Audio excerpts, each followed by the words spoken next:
ጤና ይስጥልን የከበረ ሰላምታችን በመላው ዓለም ሆናችሁ ቃለ ስፖርት ዩቲዩብ ቻናላችንን ለምትከታተሉ ውድ አድማጮቻችን ልድረስ ብለናል። ከእናንተ ከሆነው ቃለ ስፖርት ዩቲዩብ ቻናል ለዚህም ሰዓት መርጠን ያሰናዳላችሁን ስፖርታዊ ጥንቅሮች በቅደም ተከተል እያጋርናችሁ ቆይታ የምናደርግ ይሆናል። እስከ ፕሮግራማችን ፍጻሜ ቆዩን። ላይክ፣ ሰብስክራይብ እና ሼር ስለምታደርጉን አብራችሁን ስለምትሆኑ እጅግ አድርገን አመስጋኞች ነን። ቃል ስፖርት ዩቲዩብ ቻናል ወቅታዊ ጥንቅሮቻችን ዛሬም ለእናንተ ውድ አድማጮቻችን ቅደም ተከተላቸውን ጠብቀው የሚደርሱ ይሆናል። ለ100,000 ሰብስክራይበር ጥቂት ይቀረናል። አጋርነታችሁ ዛሬም እንዳይለየን። በመረጃ ሰዓታችን አስቀድመን የባርሴሎናን መረጃ እናነሳለን። ከዝውውር ጋር ጉዳይ ጋር በተያዘና እንዲሁም ዕለታዊ የቡድን ዜናን አካተን ይዘን መተናል። የጆዜ ሞሪኒዮን ቡድን ስናነሳ ሁለት ልዩ ጥንቅሮችን በዝውውር ጉዳይ አካተንበታል። የቡድን ዜናም ተይዟል። በአውሮፓ ዙሪያ ለየት ያሉ ጥንቅሮቻችን ዛሬም ሰዓታቸውን ጠብቀው በቅደም ተከተል እናንተ ውድ አድማጮቻችን እንዲሁም የሚደርሱ ይሆናል። በተወዳጁ የእንግሊዝ ፕሪሚየር ሊግ የመረጃ ሰዓታችን የዝውውር መስኮቱን በስፋት እናነሳለን። ወቅታዊ ጥንቅሮች ተይዟል። በፕሪሚየር ሊጉ የሚጠበቁ ዝውውሮችንም ያካተንበታል። በቢግ ሲክስ ከቶትናም ሆትስፐርስ እንጀምራለን። በማንቸስተር ሲቲ የመረጃ ሰዓታችን ወደ 60 ሚሊዮን ፓውንድ ገደማ ሊያገኙበት ከሚችሉት ዝውውር እንጀምራለን። የቡድን ዜና ተካቷል። ከዛ ውጭ የቡድኑ አማካይ ተጫዋች በበርካታ ክለቦች እየተፈለገ ይገኛል። ተጨማሪ መረጃ ለሲቲዝኖች ያካተናል። ቼልሲ ተጫዋች ቀጥሎ የሚያስፈርመው ተረጋግጧል፣ እንነግራችኋለን። ሌላም ተጨማሪ ዝውውር የተረጋገጠ ያለ ለቼልሲ ደጋፊዎች ተይዟል። የቼልሲን የቡድን ስብስብ ከዚህ ስብስብ ውስጥ ደግሞ ክለቡን ለቀው ሌሎች ክለቦች ከሚያመሩ ተጫዋቾች ጋር በተያያዘ በጣሊያን በእንግሊዝና በአውሮፓ ኃያላን የሚፈለጉትን እናነሳለን። በሊቨርፑል የመረጃ ሰዓታችን አንድ ለየት ያለ ጥንቅርና ለሊቨርፑልያን ጥብቅ ጥያቄ ይዘን መተናል። የዝውውር መስኮቱን ወቅታዊ እንቅስቃሴ ከነ አማራጮቻቸው እናነሳለን። ሊቨርፑልያንም እስከ ፕሮግራማችን ፍጻሜ በቃል ስፖርት ዩቲዩብ ቻናል ቆዩን። በአርሰናል የመረጃ ሰዓታችን የሁለት ትልልቅ ግዙፍ ተቋማትን ቀለብ የሳበ ክለብ ሆኗል። ከዚህ ጀርባ ግን የአርሰናል ደጋፊዎች በተወሰነ መንገድ ቅሬታ ቢኖራቸውም ማለት ነው። ከዚህ ጋር በተያያዘም በአርሰናል የዝውውር መስኮት ላይ የሁለቱን ተጫዋቾች ጉዳይ በአጥቂውና በአማካዩ በተጨማሪነት ከተከላካዩ ጋር በተያያዘም ተጨማሪ የዝውውር ጉዳይ እናካፍላቸዋለን። አርሰናላውያን ምርጫችሁ ቃል ስፖርት ዩቲዩብ ቻናል ይሁን ብለናል። በዩናይትድ በኩል የአጥቂ ክፍሉን ለማጠናከር ሌላ አማራጭ ያላቸው ወጣት ተጫዋችም ለማምጣት እንዲሁ ጥረት እያደረጉ እንደሆነ ይታወቃል። የቡድኑ የተከላካይ ክፍል አይሸጥም ከተባለ በኋላ ትራንስፈር ማርኬት ለየት ያለ ዘገባን ይዞ ወጥቷል። የዩናይትድን የአማካኝ ክፍል በተጨማሪነት እናነሳለን። ህልሜ ከዩናይትድ ነው፣ ከዩናይትድ መንደር ልንገስ ያሉትን ሰው ለየት ያለም ጥንቅር እናደርሳችኋለን። እስከ ፕሮግራማችን ፍጻሜ ቆዩን። ላይክ፣ ሰብስክራይብ፣ ሼር ስለምታደረጉን ስለ አጋርነታችሁ እጅግ አድርገን አመስጋኞች ነን። ለ100 ሰብስክራይበር ጥቂት ይቀረናል። ዛሬም ሰብስክራይብ ያላደረጋችሁን ሰብስክራይብ አድርጉን። ለወዳጅ ዘመዶቻችሁ ሼር ማድረግ እንዳይረሳ።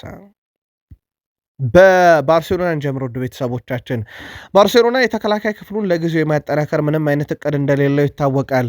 ነገር ግን የክርስቲያኖ ሮሜሮ ወኪሎች በስተመጨረሻም ባርሴሎና ወደ ዝውውሩ ይገባል የሚል እምነት አላቸው። በዚህ ምክንያት ከኢንተር ሚላን ጋር የሚደረገው ድርድር እንዳለ ሆኖ ባርሴሎናንም እንደዚሁ ይጠባበቃሉ ነው የተባለው። ተከላካዩ ቅድሚያ የሚሰጠው ባርሴሎናን መቀላቀል ነው። ካልሆነ ግን ቀጣዩ ምርጫው ኢንተር ሚላን ነው። በዚህ ክረምት ላይ በሮሜሮ በኩል ወደ ከቶትናም እንደሚለቅ ይታወቃል።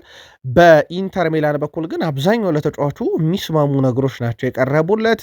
ነገር ግን ዝውውሩ እንዲዘገይ ተደርጓል። ምክንያታቸው ደግሞ ባርሴሎናን መጠባበቅ ነው ተብሏል።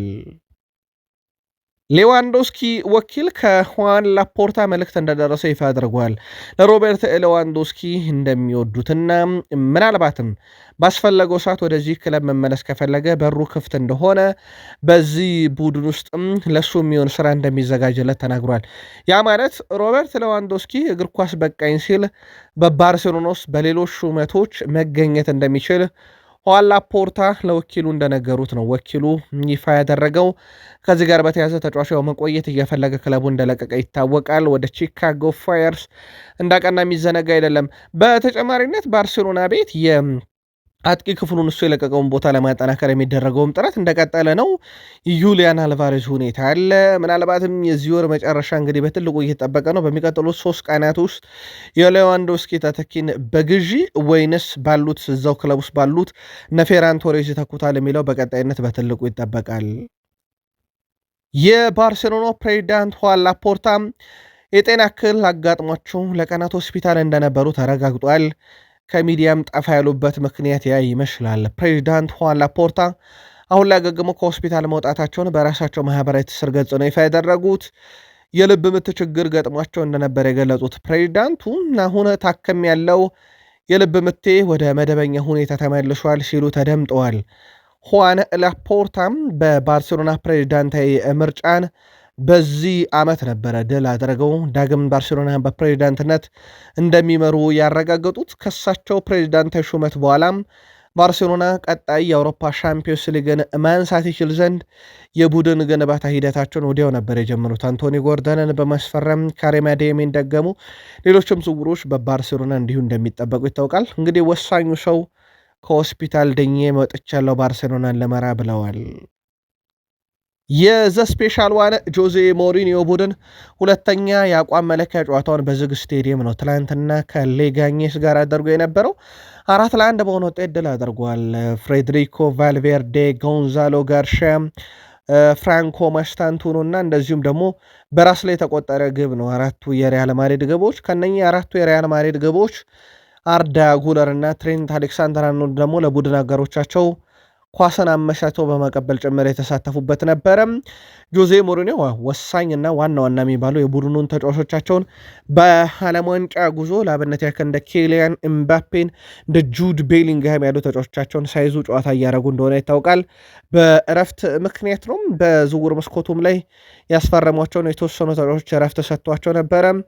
በቀጣይነት እንግዲህ በሚደረጉ ጨዋታዎች የተወሰኑ ዋና ዋና ተጫዋቾቻቸው ይመለሳሉ ተብሎ እንደዚሁ የሚጠበቅ ነው የሚሆነው። ኤንድሪክ ዳግም ለውሰት ይዳረጋል እየተባለ ነው በሪያል ማድሪድ ቤት።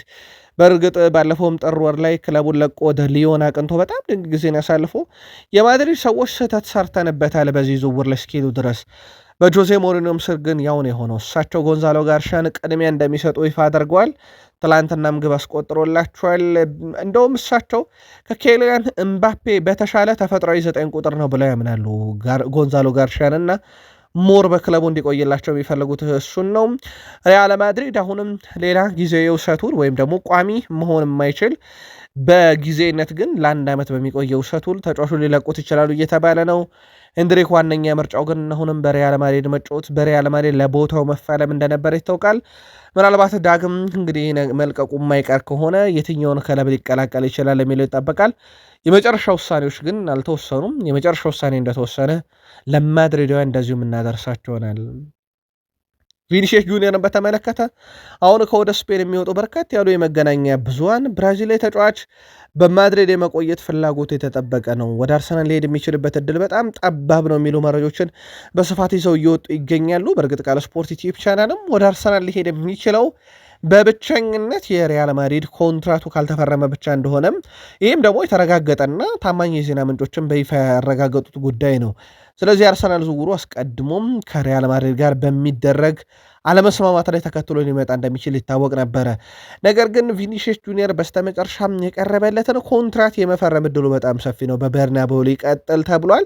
ከዚህ ጋር በተያያዘ ማድሪድ ግን ያቀረበለትን ሳምንታዊ ደሞዝ ይህን መረጃ እስካሰራጨንበት ሰዓት ድረስ የማሻሻል ምንም አይነት ፍላጎት እንደሌላቸው ነው ይፋ የተደረገው።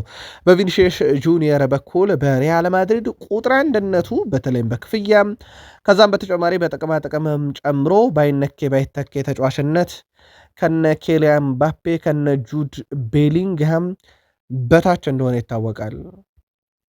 በዝውውር መስኮቱ በትልቁ የሚጠበቀው የዩሊያን አልቫሬዝ ዝውውር ነው። በአትሌቲኮ ማድሪድ ይገኛል። አትሌቲኮ ማድሪድ የአቋም ለውጥ አላደረገም። ተጫዋቹ አይሸጥም፣ ከተሸጠም ለባርሴሎና እና ለሪያል ማድሪድ አይሸጥም በሚለው አቋማቸው አሁንም እንዳሉ ይታወቃል።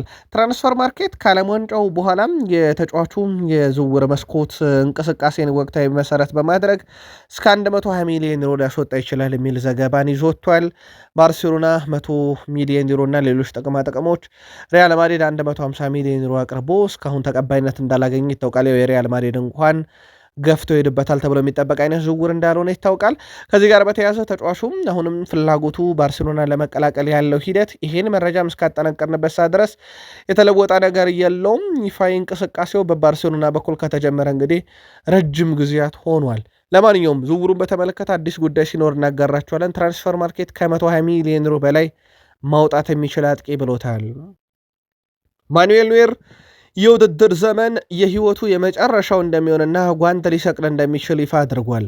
በየቀኑ ስለሱ አላስብም፣ ግን የውድድር ዘመን በእርግጠኝነት የመጨረሻ እንደሆነ ይሰማኛል ብሏል። ለጀርመን ብሔራዊ ቡድን ጓንት ከሰቀለ በኋላ ከብሔራዊ ቡድን ዳግም ተመልሶ በዓለም ዋንጫ እንደተጫወተ ይታወቃል፣ በዩሊያን ኔግልስማን ጥሪ አማካኝነት። አሁን ግን ከብሔራዊ ቡድኑም በበቃኝ ወጥቷል። በቀጣይነት ደግሞ ከእግር ኳስ ዓለም ከዚህ ዓመት መጨረሻ በኋላ ሊያበቃ እንደሚችል ይፋ አድርጓል። ማኑኤል ኖየር በግብ ጠባቂነት ታሪኩ በተለይም በባየር ሙኒክ ቤት የስዊፐር ኪፐር ወይም ደግሞ ተጨማሪ እግር ኳስን ወይም ኳስን በእግሩ መጫወት የሚችል እንደ መሀል ተከላካይ ሆኖ ሁሉ ሲያገለግል ተመልክተኗል እና ሞር እንዲህ አይነት ታክቲኮችን በጋርዲዮላ ስር ካየነባቸው ግብ ጠባቂዎች አንዱ ነበረ። ብዙ ትዝታዎች ያሉት በእግር ኳስ ውስጥ በግብ ጠባቂነት። ስለ ግብ ጠባቂው ተጨማሪ መረጃ በቃል ስፖርት ዩቲዩብ ቻናል ይኖረናል። ኔይማር ጁኒየር እግር ኳስ ሊበቃኝ ይችላል ብሎ ነበርና እግር ኳስ ሊበቃው እንደሚችል ፍንጭ ሰጥቷል። ትላንትና ኔይማር ጁኒየር ትላንትና የሳንቶስን ልምምድ ማዕከል ያለ ፍቃድ ለቆ ወጥቷል። የተያዘውንም ፕሮግራም አልፈጸምም። ልምምድና እንደዚሁ የማገገም ሂደቱን ከእሁዱ ጨዋታ በኋላ ማከናወን አልፈለገም፣ ትቶቷል። ብራዚላዊ ተጫዋች የአሰልጣኝ ስታፍ አባላቱን እቅር ነው ትቶ የወጣው። የልምምድ ማዕከሉን ትቶም ሲወጣ ያለ አንዳች ፍቃድ መጨመር ነው። በክለቡ የሚጠበቀውንም የፎቶ መነሳት ስነስርዓት ሳያከናወነ ወጥቷል። የተቀሩት ተጫዋች ግን በዛው ቆይተው የፕሮግራሙን ጨርሰው ነው የወጡት።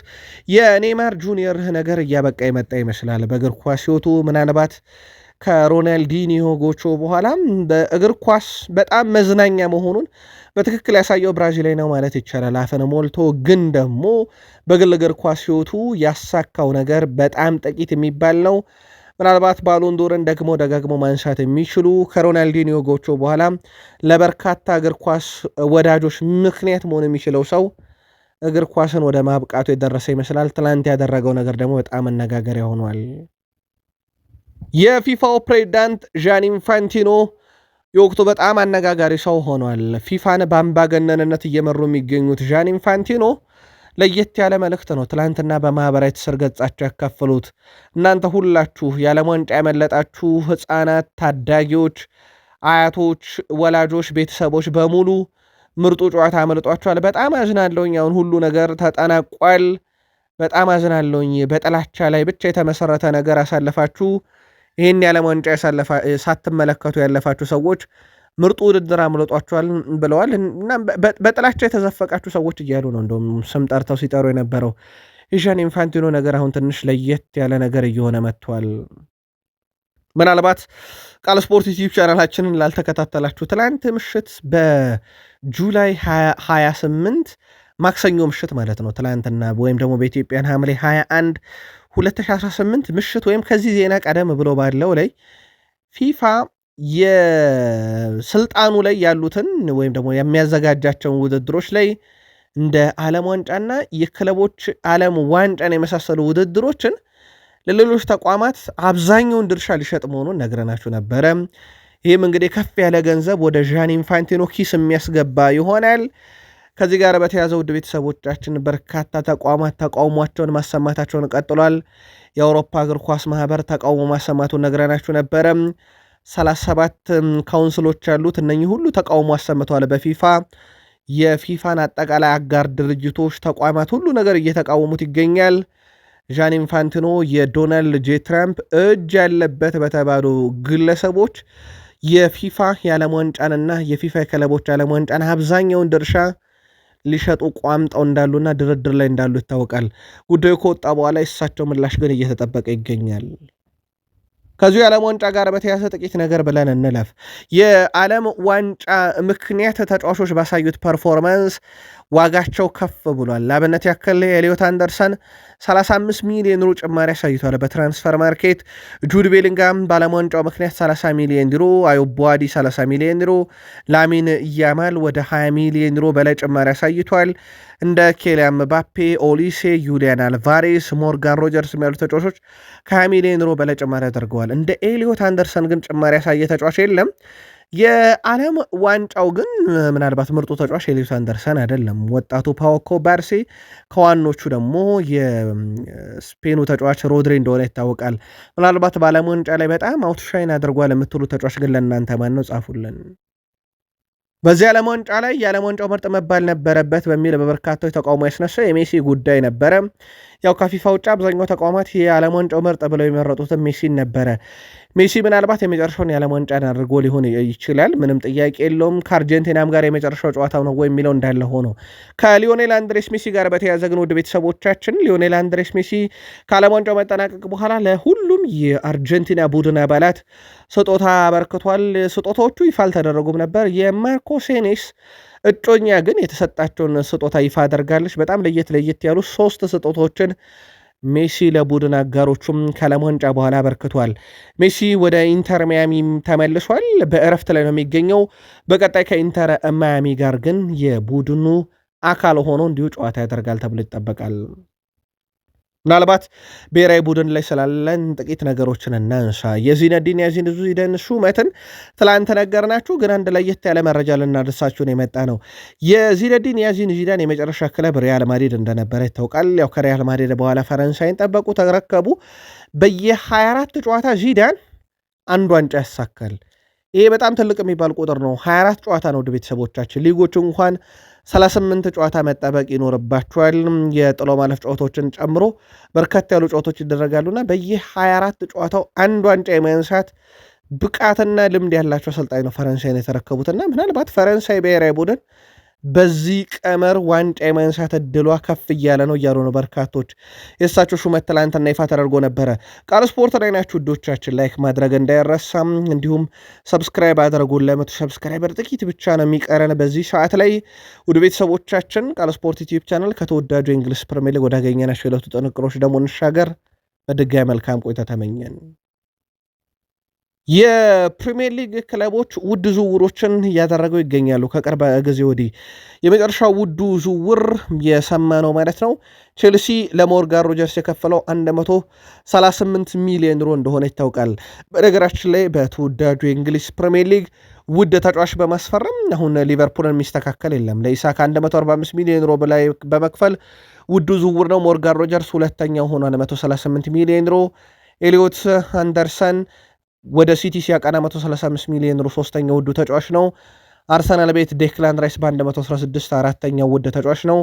ቶትናም ቤት ሳንድሮ ቶናሊ፣ ዩናይትድ ቤት ፖል ላቤሌ ፖግባ፣ ኒካስል ራሱ ኢሳክን ሲያስፈርም ከሪያል ሶሴዳድ፣ አስቶን ቪላ ዘንድሮ ዋን ማንዛምቢን ሲያስፈርም፣ ብራይተን ሉካ ኩስኮቪችን ሲያስፈርም፣ ፓላስ ጀርገን ስትራንድ ላርሰንን ሲያስፈርም እያለ ይቀጥላል።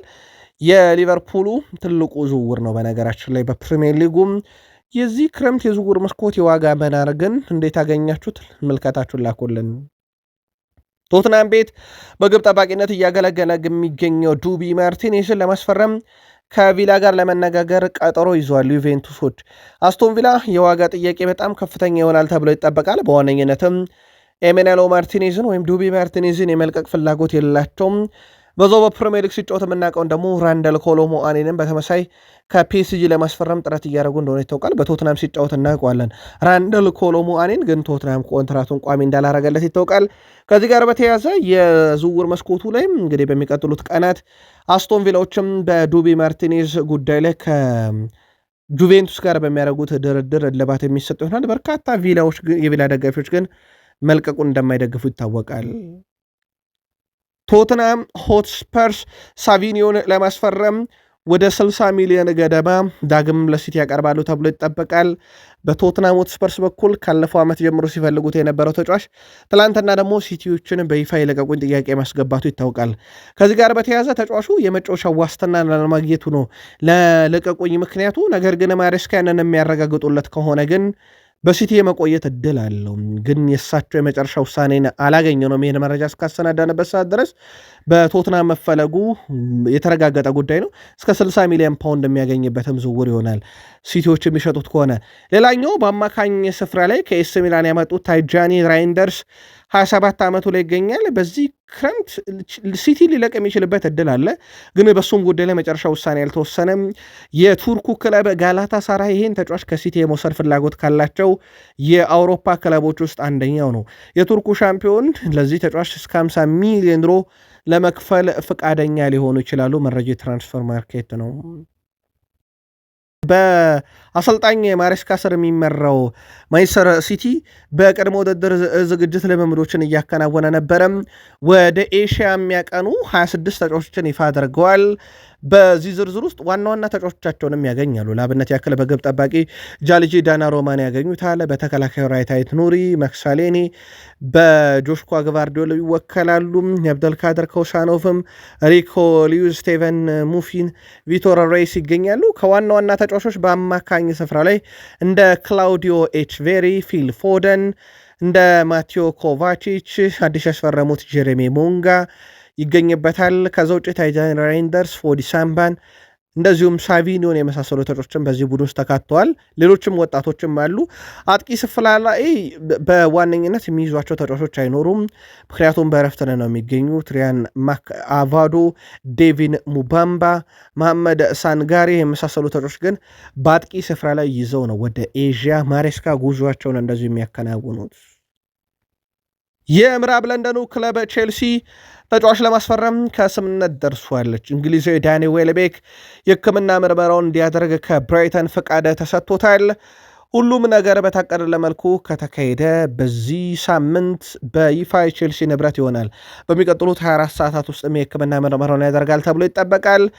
ዳኒ ዌልቤክ ነገር ያው ቼልሲ ቀጣዩ ክለብ ሆኗል። በጣም ያልተጠበቀ ዝውውር ነው። በቼልሲ የ2 ዓመት ኮንትራትም ለመፈረም በግሉ ተስማምቷል። ዌልቤክ ቡድኑን በሆንግ ኮንግ ሄዶ ይቀላቀላል። በነገራችን ላይ ፊርማውን ካኖረ በኋላ ዳኒ ዌልቤክ የውድድር ዘመኑ ለብራይተን 13 የፕሪሚየር ሊግ ግቦችን አስቆጥሮ ነበረ። ዳኒ ዌልቤክ ይህ ዝውውር እንደሚጠናቀቅ ከተረጋገጠ በኋላ የሕክምና ምርመራው ብቻ ነው የሚቀረው። አንድ ተጫዋች ፈረመ የሚባለው የሕክምና ምርመራው በተሳካ ሁኔታ ሲጠናቀቅ እንደሆነ ይታወቃል። የሕክምና ምርመራውን በተሳካ ሁኔታ ካጠናቀቀ በእግር ኳስ ታሪክ ለዩናይትድም ለአርሰናልም ለቼልሲም የተጫወተ የመጀመሪያው የፕሪሚየር ሊግ ተጫዋች ይሆናል። ቼልሲ ስብስባቸው እየበዛ ነው። ውድ ቤተሰቦቻችን የዳኒ ዌልቤክ ዝውውር ሲጠናቀቁ እንኳን ቼልሲ ቤት ያለ ተጫዋች በአጠቃላይ ወደ 39 ይደርሳል። ከዛ የጆርዳን ኤንደርሰን ሲደመር 40 ይደርሳል። ለ25 ተጫዋች በፕሪሚየር ሊግ ለማስመዝገብ ይህ ሁላ ተጫዋች የሚይዘው ቼልሲ ምን ያህሉን ያስመዘግባል፣ ምን ያህሎቹን ይቀንሳል የሚለው የተረጋገጠ ቢሆንም እነማንን ይቀንሳል የሚለው ይጠበቃል። ቼልሲ በስብስባቸው ውስጥ እንኳን በዚህ ሰዓት ላይ በተከላካይ ክፍል እንኳን ብናይ ብቻ ሌቪ ኮልዌል፣ ትሮቫቻሎቫ፣ አሮን አንሰልሜን፣ አክሰል ዲሳሴ፣ ቤንዌት ባትሻሊ፣ ዌስሊ ፎፋና፣ ማማዱ ሳር፣ ቱንሲያ ድራቢው፣ ጆሻ ቺፖንግ፣ አዲስ የፈረመው ማክሰን ላክሮዋ እነኛ አስሩም በነገራችን ላይ መሃል ተከላካይ ናቸው። በእርግጥ አብዛኞቹ ለገበያ ያቀርቧቸዋል። ይህን መረጃ እስካሰናዳንበት ድረስ ግን ቼልሲ ቢያንስ 10 የመሃል ተከላካዮችን የያዘ የፕሪሚየር ሊግ ክለብ ሆኗል። ከዚህ ውስጥ ከአስሩ የመሃል ተከላካዮች ውስጥ ለአብነት ያክል እንደ ቤንዌት ባድሻሊ ያለ ተጫዋችን ለገበያ ያቀርበውታል። ናፖሊዎች እስከ 15 ሚሊዮን ፓውንድ ለቼልሲ ለማቅረብ ዝግጁ ናቸው ተብሏል። የሴሪው ክለብ የቡድኑ አካል ማድረግ ይፈልጋል። በተለይም በቡድኑ ውስጥ በጣም ወሳኙ ተከላካያቸው ጉዳት አጋጥሞታል። የሴሪው ክለብ ከዚህ ጋር በተያያዘ ታዲያ የተከላካይ ክፍሉ ለማጠናከር ነው ቤንዌት ባድሻሊን ከቼልሲ ለማምጣት ፍላጎት ያለው። ቼልሲዎች ተጫዋቹን በተመለከተ ለገበያ ያቀርበውታል። ነገር ግን በናፖሊ የቀረበላቸውን የዝውውር ሂሳብ ላይ እስካሁን ውሳኔ አልደረሱም። የቼልሲና የናፖሊን ድርድር በጊዜ ሂደት የምናጠራው ይሆናል።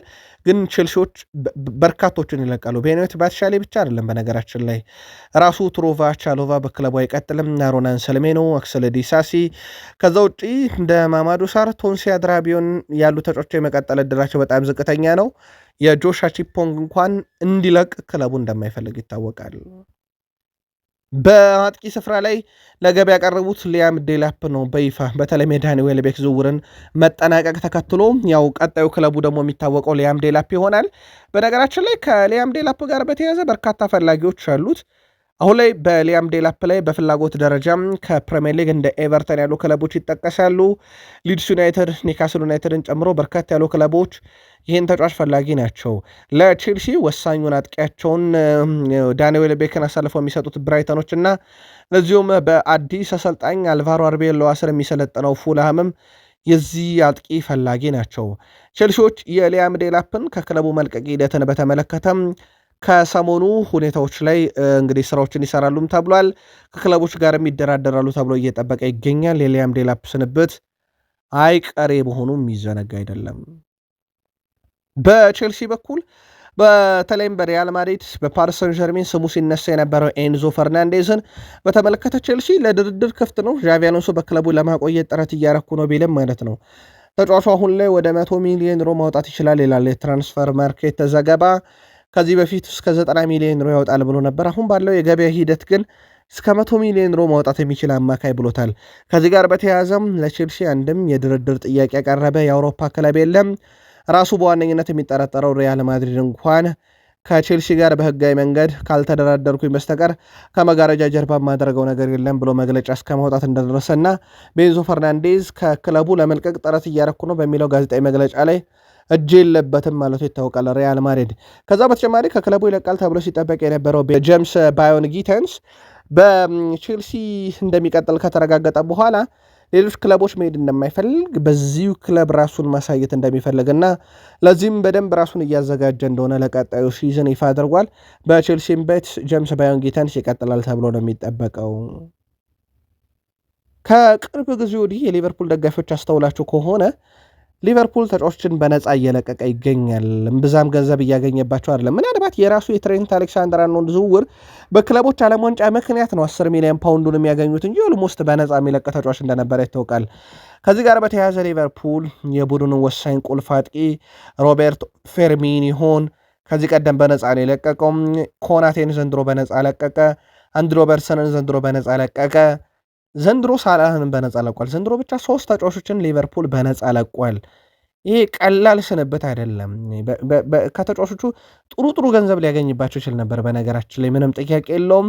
ባለፉት 2 የፕሪሚየር ሊግ የውድድር ዓመታት ሳላ 41 ጎሎችን ያስቆጠረ ተጫዋችን ነው በነፃ የለቀቀው። ይህም በሊጉ ካሉ አጥቂዎች አንዳንዶቹን ስም መጥራት አያስፈልግም። ቢደመሩ 4-5 ተጫዋቾች ፊት መስመር ላይ እየተጫወቱ ወይም በሳላ ቦታ እየተጫወቱ ያላረጉትን ነው ሳላ በ2 ዓመት ያደረገው። እንዲህ አይነት ተጫዋችን በነፃ የለቀቀው ሊቨርፑል ተተኪው ላይ እስከ 170 ሚሊዮን ዩሮ እንደተጠየቀበት ይታወቃል። ሊቨርፑል በነፃ ለለቀቀው ሳላ እንደ ቡድን በመዋቅር ለመተካት እሱን በሚያደርገው ጥረት ላይ ለብራድሌይ ባርኮላ ማለት ነው ከ170 ሚሊዮን ዩሮ በላይ እንፈልጋለን ማለታቸው ይታወቃል። አሁን ይህንን ተጫዋች ሊቨርፑሎች ቢፈልጉትም ግን የመክፈል ምንም አይነት ፍላጎት እንደሌላቸው ታውቋል። ከዚህ ጋር በተያያዘ የፓሪስ ሰን ዠርሜን አቋም ግልጽ ነው። ለሞርጋን ሮጀርስ፣ ለኤሊዮት አንደርሰን የተከፈለ ገንዘብ ለብራድሌይ ባርኮላም አያንስም ነው። ነገር ግን 2 ዓመት ነው ውሉ ለሚቀረው። ሊቨርፑሎች 2 ዓመት ውሉ ለሚቀረው ተጫዋች ይህን ገንዘብ ለመክፈል ፈቃደኛ አይደሉም። ሊቨርፑል ምናልባት ሊያቀርቡ ይችላሉ የተባለው የዝውውር ሂሳብ ከ80 ሚሊዮን ፓውንድን በላይ ላይሆን ይችላል እየተባለ ነው። ባርኮላን መስፈረም ለሊቨርፑል ተስማሚ ቅድ ነው ተብሎ በበርካቶች ቢታመንም በገበያ ዋጋ ምክንያት ግን ዝውውሩ የመፈጸም እድሉ በጣም ዝቅተኛ ነው። መረጃ ስካይ ስፖርት ነው። ሊቨርፑል በሌሎች ዝውውሮች ላይም ትኩረት አድርጓል። በነገራችን ላይ ብራድሌይ ባርኮላ ብቻ አይደለም። የብራድሌይ ባርኮላ ዋጋ ካልቀነሰ ወይም ስምነቱ ካልተሳካ ግን ሌሎች አማራጮችም ተይዟል። ከነኛ አማራጮች ሳይድ አልማላ ከኮሎኝ፣ ማቲያስ ፈርናንዴስ ፓርዶ ከፈረንስ ሊግ፣ በተጨማሪም የብራይተኑ ያንኮብ ሚንታ እንዳሉ ናቸው። ከዚህ በላይ የበርንማውዝ ሪያንም ይፈለጋል። ትልቁ ችግር ግን በክለቡ በኩል በበርንማውዝ በኩል ሪያንን የመሸጥ ፍላጎት የላቸውም። ለሳላ ተተኪ ሌላ የተያዘው ተጫዋች ነበረ ከ85 ሚሊዮን ፓውንድ በላይ የሚጠይቅበት ነው። ይህም ተጫዋች 27 ድረስ ተፈጻሚ አይሆንም ውሉ እስከ 27 ድረስ የመልቀቂያ አንቀጹ 85 ሚሊዮን ፓውንድ አክቲቭ አይሆንም፣ ግን መደራደር ይችላል። ሊቨርፑል ግን በጣም አስቸጋሪ አይነት ድርድር ይሆናል ተብሎ ነው የሚጠበቀው። ከዛ በተጨማሪ በሊቨርፑል በኩል በቡድን አባላት ከቺካጎ ወደ ኒውዮርክ ሊያደርጉ የነበረው በረራ ትላንትና ተሰርዟል በአየር ሁኔታው ምክንያት። ዛሬ ቡድኑ በረራ ያደርጋል ተብሎ ይጠበቃል። በቀጣይነት ከሬክሳም ጋር በጁላይ 30 ጨዋታ እንደሚያደርጉ የሚታወቅ ነው የሚሆነው፣ ወይም እኩለ ሌሊት ላይ በኢትዮጵያን ሰዓት አቆጣጠር ዛሬ ጨዋታቸውን ያደርጋሉ። ተጨማሪ መረጃ ይኖረናል። በአርሰናል በኩል በበርካታ አወራራጅ ድርጅቶች ጭምር የፕሪሚየር ሊግ ሻምፒዮንነት ቅድሚያ ግምት ተሰጥቶታል። በእርግጥ የአምና ሻምፒዮን ነው። ሊቨርፑልም ይሄ ቅድመ ግምት ተሰጥቶት ነበረ አምና ሊጉ ሲጀመር። አርሰናልም ዘንድሮ ይሄን ግምት ከበርካታ ተቋማት አግኝቶታል። 35% እስከ 40% ለአርሰናል ቅድመ ግምት ሰጥተዋል። በርካቶች አወራሪ ድርጅቶችን ጨምሮ ማለት ነው። ከዚህ ጋር በተያያዘ የአርሰናል ደጋፊዎች ከሰሞኑ ይህን መረጃ አንስተነው ነበረ። በእርግጥ በፕሎይ ማርኬት ብቻ የቀረበውን ነበር ያደረስናችሁ፣ ግን ሌሎችም ተቋማት አሁን እየጨመሩበት ነው። የአርሰናል የዝውውር መስኮት እንቅስቃሴ ግን በበርካቶች ዘንድ እዚህ ጉዳይ ላይ ስጋት እንደገባቸው ይታወቃል። ከቪኒሺየስ ጁኒየር የአርሰናል ዝውውር ጋር በተያያዘ አሁናዊ መረጃዎች ሞር ቪኒሺየስ ጁኒየር በዛው ሊቆይ የሚችልበት እድል እንዳለ እየዘገቡ እንደሆነ ይታወቃል። በሪያል ማድሪድ ኮንትራክቱን የቀረበለትን ተስማምቶ ፈርሞ፣ ነገር ግን በርካቶች አንድ ነገር ለቪኒሺየስ ጁኒየር መልእክቶችን እያደረሱ ነው። ለአብነት ያክል የታክቲክ ተንታኞች በበርካታ ሚዲያዎች ላይ ቀርበው ስለ ቪኒሺየስ ጁኒየር ሲናገሩ አንደኛው ያነሱት ነጥብ በስካይ ስፖርት ላይ ቪኒሺየስ ጁኒየር ልክ እንደ ዴምቤሌ መንገዱን መከተል አለበት፣ ወደ አርሰናል በመሄድ ግዙፍ አዲስ ገበያ ማግኘት፣ ክለቡን በታሪኩ ለመጀመሪያ ጊዜ ሻምፒዮንስ ሊግ ዋንጫ እንዲያሸንፍ ማድረግ፣ ከዛ የባሎን ዶርን ክብር መጨበጥ ይችላል።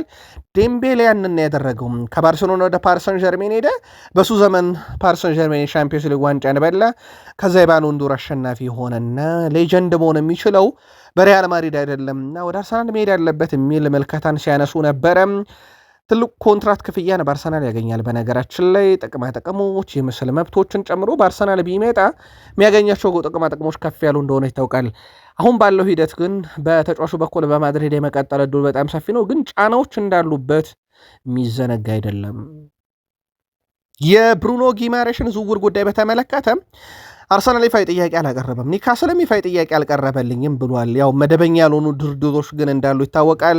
መደበኛ ባልሆነ መንገድ አርሰናልም ጥያቄ እያቀረበ ነው፣ ወይም የቃል ጥያቄዎችን እያቀረበ እየተስማሙ እንዳልሆነ ይታወቃል።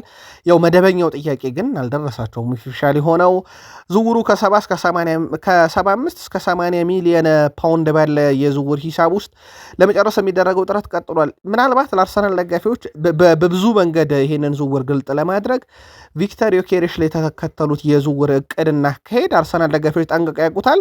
እስከ መጨረሻ የሄዱበት መንገድ የአርሰናልን የመክፈል ጥቅም ያማከለ እንዲሆን ተደርጎ ነበረ። ያንም ለረጅም ጊዜ ዝውውሩ ሲደራደሩበት የቆዩት የብሩኖ ጉማሬሽም በዛው ልክ ይሆናል። ይፋዊ ጥያቄው ግን ያልቀረበበት ምክንያት በቃል ደረጃ የሚደረጉት ድርድሮች አሁንም ተጠናክረው መቀጠላቸውና አርሰናል ኒውካስልን ለማግባባት የሚሄድበት ጥረት ነው። በኒውካስል ዩናይትድ በኩል ዝውውሩ እስካልተፈጸመ ድረስ በአርቡ የኒውካስል ልምምር ላይ ተጫዋቹ ይገኛል ተብሎ ይጠበቃል። መረጃው የብራዚል የመገናኛ ብዙሃንም ጭምር ነው። አርሰናል በዊሊያም ሳሊባ በኩል የያዛቸው አማራጮች እንዳሉ ይታወቃል። ትላንትም አንስተናቸዋል እነ ራሞን፣ ከዛ ውጪ የኢዜሪ ኮንሳ ይጠቀሳል። ከዛ ውጪ ግን አሁን ታኬሮ ቶሚያሱም ለንደን ደርሷል። ግን አሁን ባለው ሂደት ተጫዋቹን ለማስፈረም አርሰናል አሁንም እንቅስቃሴ እያደረገ አይደለም። የቀድሞ አርሰናል ተጫዋች በነፃ ነው የሚገኘው። በፓላስ ቤት የሙከራ ጊዜ ላይ ይገኛል።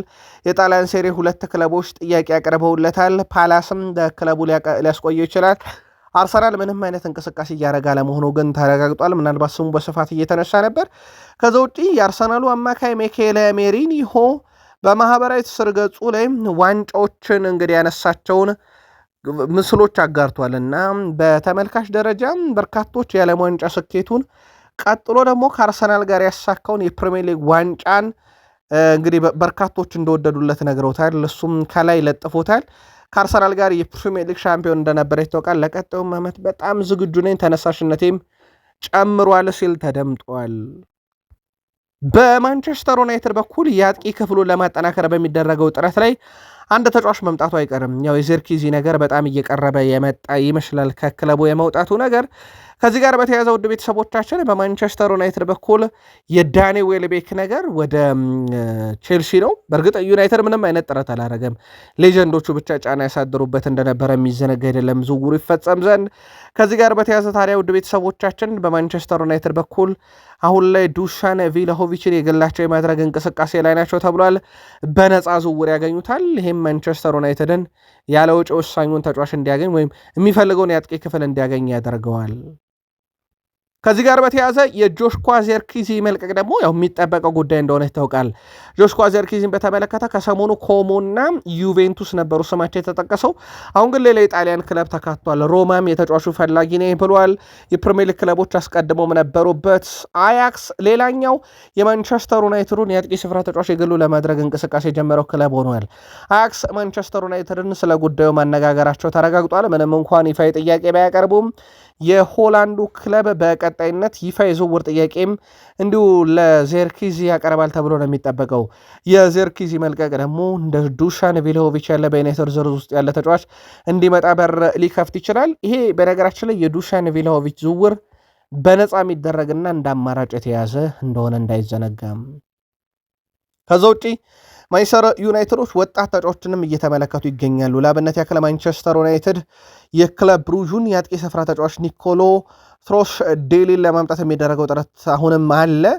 የመጨረሻ ውሳኔ ባይወሰንም ይፋ ጥያቄ ባይቀርብም ክለብ ብሩጅ 50 ሚሊዮን ዩሮ ከቀረበ ተጫዋቹን አሳልፌ እሰጣለሁ ማለት ይታወቃል። ማንቸስተር ዩናይትዶች የመጨረሻ ውሳኔያቸውን የሚወስኑት የዜርኪዚ ሽያጭ ተከትሎ የመጨረሻ ውሳኔያቸው በነፃ የሚያመጡት ተጫዋች ላይ ወይንስ በረጅም ጊዜ ቡድኑን የሚያገለግል የሚለው ላይ ሲወስኑ ነው። ዱሳን ቪሎቪች በነፃ ዝርዝር ውስጥ ተይዟል። እንደ ኒኮሎ ትሮሽዶሊ ያለ ተጫዋች ደግሞ በማንቸስተር ዩናይትድ በውድ ዋጋ ሊመጣ የሚችል እስከ 50 ሚሊዮን ዩሮ ሊወጣ የሚችልበት ዝውውር ነው። ጀርመናዊ ተጫዋች ነው። በክለብ ብሩጅ እየተጫወተ እንደሆነ የሚዘነጋ አይደለም። ከተጫዋቹ ጋር በተያያዘ ተጨማሪ መረጃዎችን የማንቸስተር ዩናይትድን ወቅታዊ ዝውውር እንቅስቃሴ ስናደርስ ለዩናይትድያን እንዲሁ በቃል ስፖርት ዩቲዩብ ቻናል የምናጋራችሁም ይሆናል። ማንቸስተር ዩናይትድ ሌሳንድሮ ማርቲኔዝ ለገበያ እንደማይቀርብ ይፋ እንዳደረገ ይታወቃል። ትራንስፈር ማርኬት እስከ 45 ሚሊዮን ዩሮ ወጪ ሊያስደረግ ይችላል ብሏል። ግን ዩናይትድ ለገበያ ያቀርበውም ከዛም በላይ ግን ይሸጧል ተብሎ ይታሰባል። ዩናይትድ ለገበያ ቢያቀርበው ከማርቲኔዝ ጋር በተያያዘ ግን ጥበቃውን አጠናክሯል ተብሏል። ባለዓለም ዋንጫው አርጀንቲና እንግሊዝን ካሸነፈች በኋላም ፖለቲካዊ ይዘት ያለው ምስል ማሳየታቸው ይታወቃል። ከዛ ውስጥ በፕሪሚየር ሊግ ከሚጫወቱት ውስጥ አንደኛው ይሄን ምስል በመያዝ የታወቀው አሌክሲስ ማካሊስተር አንደኛው ይጠቀሳል የሊቨርፑል፣ ሌላኛው የዩናይትዱ ሌሳንድሮ ማርቲኔዝ ነው። የጽሁፍ መልእክቱን ይዘው ከነበሩ ተጫዋቾች አንዱ የሆነ ታዲያ ሌሳንድሮ ማርቲኔዝ አሁን ላይ ጥበቃውን ያጠናክራል ተብሏል። ማርቲኔዝ በእንግሊዝ ለዩናይትድ እንደሚጫወት ይታወቃል። ተጫዋቹ ንብረትነቱ ወደ ማንቸስተር ዩናይትድ መሆኑን ተከትሎ ወደ ዩናይትድ ሲመለስ ብዙ ጥበቃ እንደሚያስፈልገው አውቋልና ያንን ያደርጋል። በወቅቱ ተጫዋቹ ያስመለከተው ጽሁፍ አሁንም የፎክላንድ ደሴቶች የእንግሊዝ ሳይሆን የአርጀንቲና ናቸው የሚል የፖለቲካ ይዘት ነበረው።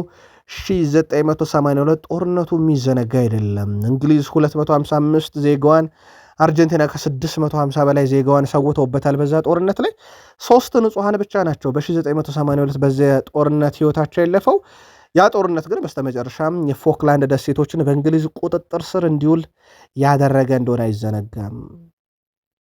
ዩናይትድ የአካል ብቃት ባለሙያዎችና የአሰልጣኝ ስታፍ አባላት እስካሁን ባለው በዩናይትድ ፈራሚ አንድሬ ሳንቶስ ደስተኛ መሆናቸውን ይፋ አድርገዋል። በልምምድ ወቅት ባለው ከፍተኛ ተነሳሽነት፣ ጥንካሬና በባህሪው ታታሪነት በጣም ተወዷል የተባለው ብራዚላዊ አማካኝ በስነ ምግባርም ደረጃ በዩናይትድ ሰዎች በጣም የተወደደው ተጫዋች ሆኗል። በማንቸስተር ዩናይትድ በቅድመ ውድድር ዝግጅት ላይ ሁለተኛ ጨዋታውን እንዳደረገ ይታወቃል። በዩናይትድ ቀጣይ ዓመት ከሚጠበቀው ተጫዋቾች አንደኛው ነው። በነገራችን ላይ በዩናይትድ ተጠብቆ እድል ያላገኘው ጄጄ ጋብርኤል ነው። እስካሁን እንግዲህ እድል አልሰጡትም። በዋናው ቡድን ማይክል ካሪክም ከአንድ ዓመት በታች ቡድን ግን እየተጫወተ ነው። ከሰሞኑ እንኳን አንድ ግብና አንድ አሲስት ነበረው። ሃይደን ሄቨን ወደፊት ጠብቁት ብሏል ጄጄ ጋብርኤልን። በርካታ ዩናይትድያንም እየጠበቁት እንደሆነ ይታወቃል። የቀድሞ የኤቨርተን እንዲሁም የኖቲንግሃም ፎረስት አሰልጣኝ ሻን ዳይች በአሰልጣኝነት ባላገለግልም በጥያቄ ደረጃ ግን ቢቀርብልኝ ምላሽ ልሰጠው የምችልና ለማሰልጠን ህልም ያለ ማንቸስተር ዩናይትድ ነው ብለዋል። ባለኝ ልምድ አሰልጣኝነት ቀጥተኛ ምላሽ የነበረኝ ለማንቸስተር ዩናይትድ የማሰልጠን ጥያቄ ቢቀርብልኝ ነበር ብለዋል።